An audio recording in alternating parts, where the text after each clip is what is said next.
So how did I learn 100 new jazz standards in 1 year? Well, I'm going to show you the exact strategies that I use so that you can use them too. Coming up. So back when I had a lot more time on my hands, I did in fact learn 100 new jazz standards in 1 year. And I even had a teacher put me to the test at the end of that year by calling random tunes that I had to play for him from my list. So I'm gonna walk you through my exact process of how I did it so that you can implement some of these strategies as well. But be sure to stick to the very end where I'm gonna tell you how many jazz standards I actually think you should learn in 1 year. I think you're gonna actually be quite surprised. So the first thing I did was I picked 10 jazz standards that I wanted to start with. Now, the reason I did this was for 2 reasons. Number 1 was to make this challenge a little bit easier to digest. So by breaking it down to just 10 tunes, I knew that this would be easier for me to get started. Now, the second reason was because I chose 10 jazz standards that not only were very common jazz standards, they were jazz standards that had a lot of common harmonic movements and lessons within them that I knew would help me in the long run as I kept learning more standards. So it's important that you learn jazz standards that will bleed into others. Once you learn these first 10, the rest will become exponentially easier as you keep learning them, because you'll find that there's lots of the same harmonic patterns that come up in jazz standards time and time again. Now, I don't actually remember the exact 10 jazz standards I started with. However, this list of 10 I always recommend to my inner circle members and my students. The first one is Autumn Leaves, then Blue Bossa, All of Me, It Could Happen to You, Sweet Georgia Brown, So What, On Green Dolphin Street, Have You Met Miss Jones, All the Things You Are, and Stella by Starlight. Honestly, if you learn those 10 jazz standards really well, you are going to find that other jazz standards are so much easier, again, because of these harmonic patterns that come up time and time again in jazz. So the second thing I started doing is I began creating a playlist of these 10 jazz standards, finding as many different versions as I could from Spotify, from YouTube, from Amazon, and I started listening to them very religiously, over and over and over again, constantly. And this is a very common mistake I see in beginner jazz musicians, is they actually aren't really listening to the tunes they're trying to learn very much. They may have only been exposed a few times, or they're just learning because someone told them to learn it. They're going straight to a piece of sheet music and doing it that way. But really, you're not gonna learn these jazz standards or memorize them for the long term, or even very quickly, if you're not very familiar with them in the first place. So I always had a playlist going, was constantly listening to these tunes because I wanted them to be ingrained as much as possible. Now, the third thing I'd always do is every single time to learn the jazz standard, I would start with learning the melody instead of the chord changes. Now, the reason I did that is because the melody to me is the defining element of the tune. It really is the character of the tune. So if I was able to really know that melody really well, putting the chord changes behind them would make so much more sense and help my brain learn so much better. Now, the important thing though is not one of these 100 jazz standards did I learn from a piece of sheet music. I never pulled up a real book or a fake book or anything. I always learned it by ear from the recordings. Now, this was a massive advantage. I'm so glad I started out my 100 jazz standard journey this way, because by doing this, even though it was hard at first and it took me a while to get it, it became easier and easier and easier as my ears improved. I repeated those melodies so many more times with repetition to get them into my ear. I was forced to memorize them, and therefore it was way easier for me to hold on to these melodies. And then as I kept learning more melodies this way, I would find that the process became quicker and quicker and quicker, so that it wasn't such a burden to learn by the ear anymore. Now, the fourth thing that I always did, and this is probably one of the biggest takeaways, so I really want you to listen to this, is that I always learn chord changes using Roman numerals. Super important, and perhaps you've heard this before, but it's really important to understand that professional jazz musicians are able to learn a ton of jazz standards, not because they're thinking about C minor 7, F7, B flat major 7, E flat major 7, A flat 7, D minor 7 flat 5, G7, C minor 7. Like, they're not thinking that way. They're not thinking chord by chord. They're thinking within tonal centers. They're thinking about a 2-5-1 to B flat major. It's not necessarily a thought. They are just so familiar with what a 2-5-1 in every single key is that it isn't hard to do. So just to make sure you're caught up to speed in case you're not familiar with Roman numeral analysis, it all comes from harmonizing a scale with seventh chords in our particular case. So for example, a C major scale,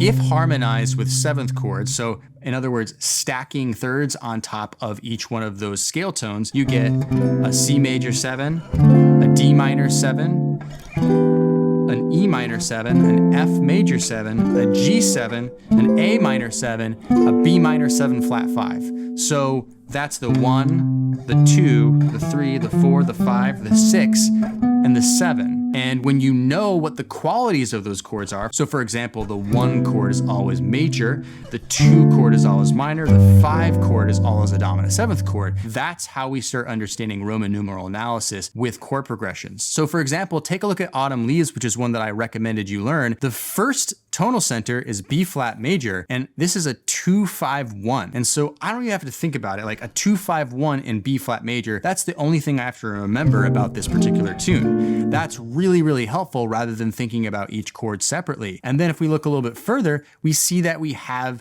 a 2-5-1 in minor. So A minor 7 flat 5, D7 to G minor 7. And when we look at the rest of this tune, honestly, that's all it really is. It's a 2-5-1 in B flat major and a 2-5-1 in G minor. And that's so much easier for me to remember than trying to remember all 32 bars of what these actual chord changes are. So super important. And then if we look at a more complicated tune, like All the Things You Are, this is where it becomes really important. We actually can look through this tune and see there are 5 tonal centers. There's A flat major, C major 7, E flat major, we have G major, and we have E major. And so once I understand that, I can try to look at the relationships of the chords. So in other words, we have a lot of 5 to 1, we have 2 5-1s, we have 6 2-5-1s in this tune. And that's really mostly what the jazz standard is. It's just 2-5-1s and 6 2-5-1s over and over and over again, but in different key centers. So I'm not really thinking about every single chord.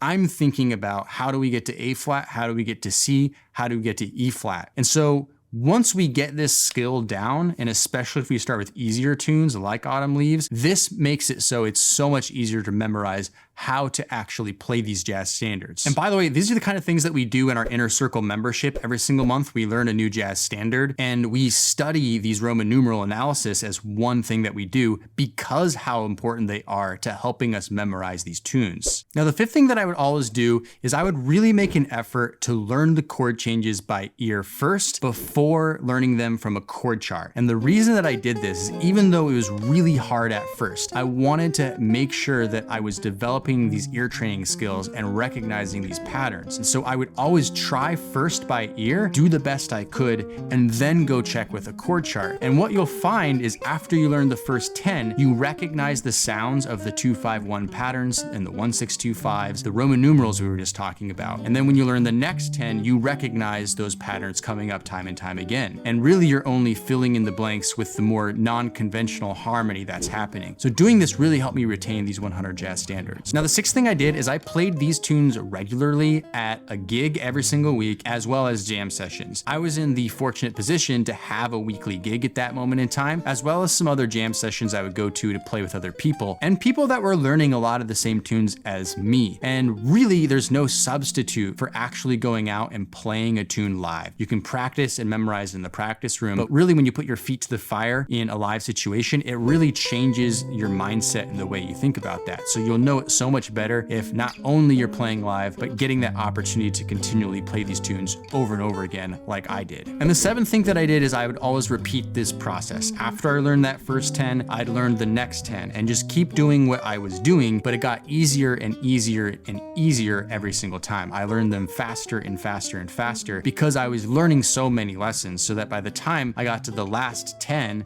to get to my 100, it was way easier than the first 10. So you may wonder, like, Brent, 100 jazz standards in a year, that sounds very ambitious. Would you recommend me do that? And I would say absolutely not. I highly recommend actually that you don't do that. In fact, if I could go back in time, I would have actually spent that year doing half as many, if not less, but just focusing a longer period of time on each jazz standard. So what I actually recommend, and what we do in my Inner Circle membership, is we learn one jazz standard a month, and I would recommend that you do that as well. So instead of learning 3 new jazz standards a week or 12 jazz standards a month, I recommend you learn one jazz standard a month, learn it really well, and you'll keep learning those lessons and it'll get easier and easier for you. And you'll know those jazz standards so much better. So by the way, if you're wondering if there's other jazz standards that you should be learning to add to your list, then check out this video on the screen right now, which are jazz standards that I recommend for gigs and some jazz standards that I have not mentioned already in this video. So go ahead and click on that one and check out that one right now. Thanks for watching this video. Hope you found it valuable. If you did, make sure you like it, make sure you subscribe to the channel, and we'll see you in the next one.